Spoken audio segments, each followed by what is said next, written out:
Hi guys! Welcome back sa aking channel. For today's video guys, pupunta tayo sa ating mini farm. Yan, bali, magmumotor tayo ngayon guys. Gamitin natin yung isa nating motor dito. Yan. Ito nga pala yung ginagamit kong service guys pag pupunta ako ng ating mini farm. Yan, bali, update ko kayo mamaya guys pag naandun na ako. Yan, bali, biyahe muna tayo guys. Siguro mga 5 minutes.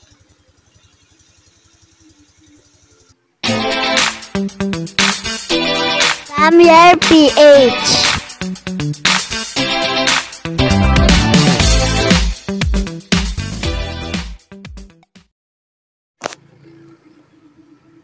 Yan, bali, ito nga pala guys yung daan papunta dun sa ating mini farm. Yan, kung mapapansin nyo guys, napakalawak na palayan tong dadaanan natin guys. Yan, napakaganda ng panahon. Yan, mukhang hindi naman uulan ngayong araw guys. Bali, ang oras nga pala ngayon guys ay 7 AM. Yan, napakaganda guys ng ating kalangitan. Napaka-presko guys, saka ang sarap ng hangin dito. Siguro maglalakad tayo guys ng mga 5 minutes pagkadating natin dun guys sa may tulay. Yan, bali.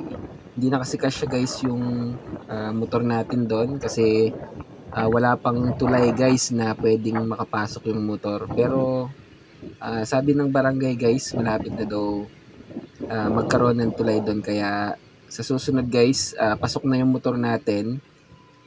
Mismong doon na mismo sa ating mini farm guys tayo makakapag-parking. Ayan, malapit na nga pala tayo dito guys sa ating paparadahan muna ng ating motor. Ayan, bali, yan, dito kami nag-iiwan guys ng motor. Ayan, bali, parada ko muna dito guys. Give me every time. Ayan guys, malapit na tayo. Ayan, hindi ko na nga binidyo yung paglalakad natin doon guys kasi yan, medyo hahaba na yung ating video pag sinama pa natin yung paglalakad natin doon. Ayan, sa mga nakasubaybay sa atin dati pa guys, ito yung lupa na binili ko dati guys. Bali, ito yung kinita natin guys sa pagki-crayfish. Although hindi naman totally lahat ay galing doon. Siyempre dinagdagan din natin yan.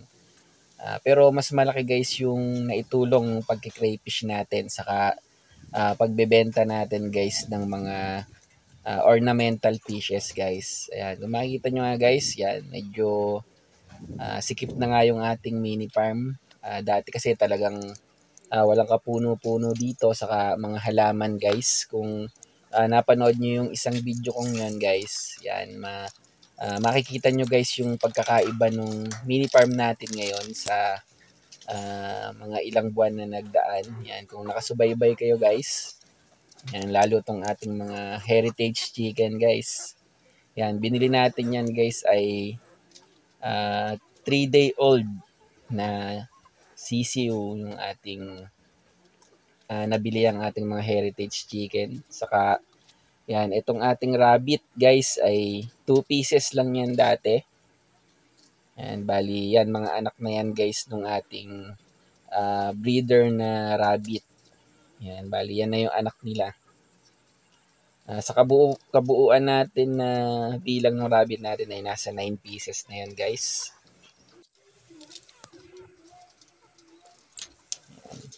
Yan, ito na nga yung mga rabbit natin guys. Napakalaki na nito.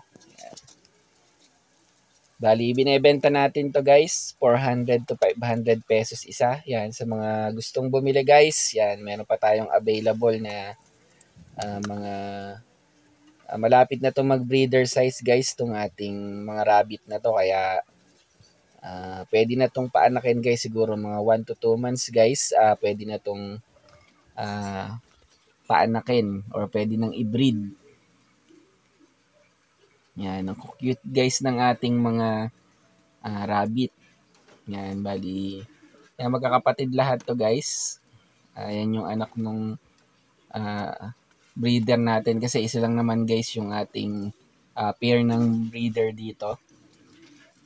Yan. Sa susunod guys, kukuha tayo ng ibang line yan para naman maganda guys yung kalabasan ng ating pagbibreed ng rabbit guys.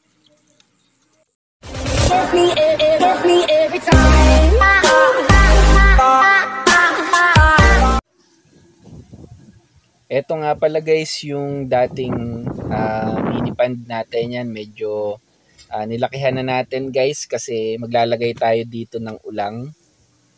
Yan, kasi meron tayong mga buried na ulang doon guys. Pag nag-hatch na yon, yan, at pwede na nating ilipat dito. Gagawin natin itong grow out ng ating mga ulang guys.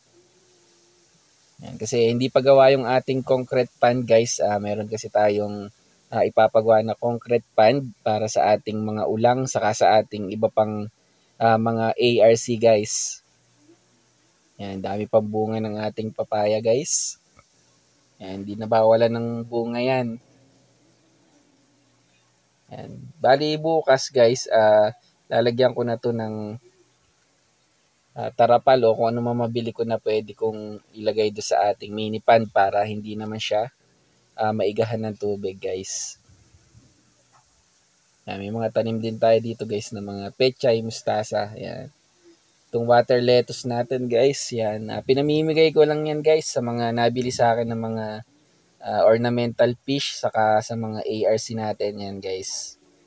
Free na yung mga water lettuce natin. Yan, napakarami yan guys. Dito pa rin yung ating solar na pump. Yan, malaking tulong din yan guys yung solar na pump na yan lalo pag ganyang tirik ang araw. Yan, malakas din naman yun guys kahit papano nakakatulong siya na magbigay ng dissolved oxygen sa tubig guys. Yan, marami tayo ditong mga tanim. Yan, meron tayo ditong patola. Yan, pang personal lang naman natin na gamit to guys. Kaysa bumili tayo sa palengke, yan, nagtatanim-tanim tayo guys ng mga halaman. Yan, na pwede nating kainin.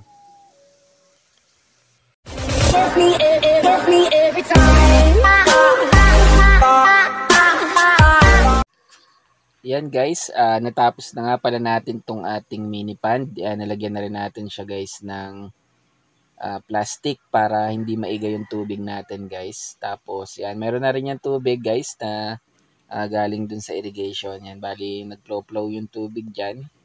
Yan, saka may dala tayo guys na mga goldfish. Yan, ito yung mga na-select ko do sa mga na-breed ko dati na mga goldfish. Kasi ito yung pansin ko guys na medyo nabansot dun sa batch nila. Yan, bali ilalagay muna natin dito guys sa mini pond natin. Yan, para hindi magkaroon ng mga kitikiti to kasi yan, dyan natin ilalagay guys yung mga i-grow out natin na ulang pag nag-hatch na yung ating mga buried ulang sa bahay natin. Yan, para try natin dito alagaan guys. Yan, bali yung ilalim nito guys, meron na nga pala yung mga lupa, saka meron yung mga bato. Hindi lang kita guys kasi medyo labo yung tubig. Yan, pero pag luminaw yan guys, kita yung lupa niyan sa ilalim. Tapos dilagyan na rin natin yan ng mga halaman guys. Yan, tapos para hindi mag-overflow yung tubig yan, binabawasan natin yan ng tubig. Diyan na rin tayo kasi kumukuha guys ng pinandidilig natin guys dun sa ating mga tanim dito sa mga halaman natin. Yan, bali yan, ina-acclimate ko lang tong goldfish, maya-maya ko siya papakawalan guys para naman hindi sila ma-temperature shock or water shock. Yan, bali yan, dyan nagmumula yung tubig guys. Yan, tapos sa susunod guys, lalagyan natin yan ng ng mga lupa. Yan dito sa paligid nitong plastic para maganda naman guys para hindi siya kita. Yan, bali mag-aantay lang tayo ng ulan guys para lumambot yung lupa para mabilis natin mai-design dito sa ating mga paligid ng plastic guys. Yan. Tapos update ko kayo guys pag nailagay na natin yung mga grow out natin na ulang dito guys. Dito ko na nga pala tatapusin guys yung video na to. Update ko kayo sa mga susunod na mga video natin guys. Peace out.